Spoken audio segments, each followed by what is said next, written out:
নমস্কার দর্শক বন্ধুরা, আপনারা দেখছেন আপনাদের প্রিয় চ্যানেল কমটেক এসপি। তো প্রতিদিনকার মতন নতুন একটি ভিডিও নিয়ে আজকেও আমি উপস্থিত হয়েছি। তো আজকে একটি প্রতিবেদনে উঠে আসছে যে সরকারি কর্মচারীদের খুশির খবর নাকি না সরকারি কর্মচারীর বেতন বাড়তে চলেছে। তো এরকম একটি প্রতিবেদন উঠে আসছে। তো আজকে আমরা ভিডিওতে সেই প্রতিবেদনটি পড়ব। তো প্রতিবেদনটি পড়ার আগে বলে রাখি, যদি ভিডিওটি ভালো লাগে অবশ্যই একটি লাইক করবেন এবং চ্যানেলে নতুন হলে চ্যানেলটিকে সাবস্ক্রাইব করে রাখবেন। তো চলুন ভিডিওটি দেখা যাক।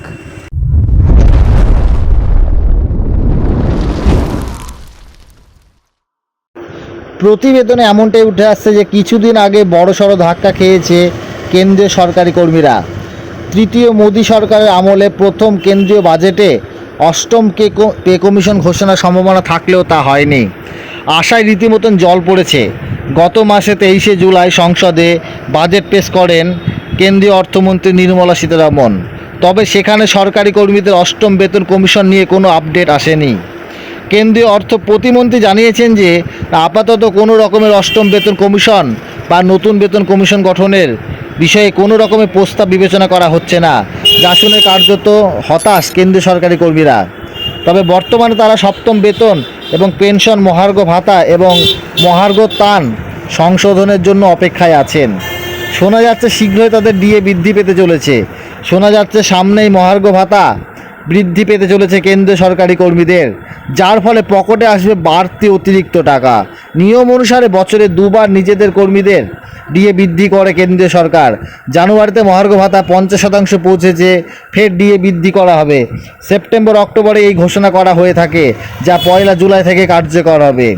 ইতিমধ্যে একাধিক রিপোর্ট দেখে মনে করা হচ্ছে এবার কেন্দ্রীয় সরকারি কর্মীদের মহার্ঘ ভাতা 4% বাড়ানো হতে পারে। সরকার গত বেশ কয়েকবার ধরে ক্রমাগত ডিএ 4% করে বৃদ্ধি করে আসছে। এবারও অন্তত 4% ডিএ নিশ্চিত বাড়বে।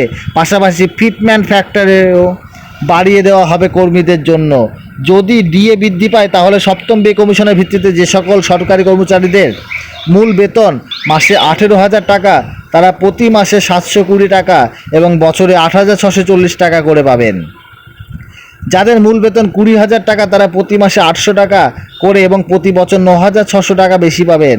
যাদের মূল বেতন 30,000 টাকা, তারা প্রতি মাসে 1200 টাকা করে বছরে 14,400 টাকা অতিরিক্ত পাবেন। এবং যাদের 50,000 টাকা মূল বেতন, তারা পাচ্ছেন মাসে 2,000 টাকা করে বছরে 24,000 টাকা।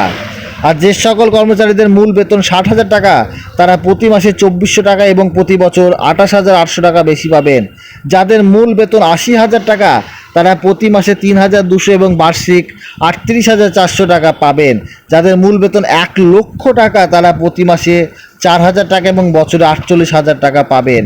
অর্থাৎ খুব শীঘ্রই সরকারি কর্মীদের শিকে ছিটতে চলেছে বলেই মনে করা হচ্ছে। তো বন্ধুরা, এই ছিল আজকের প্রতিবেদন। তো যদি ভিডিওটি ভালো লেগে থাকে তাহলে অবশ্যই একটি লাইক করবেন।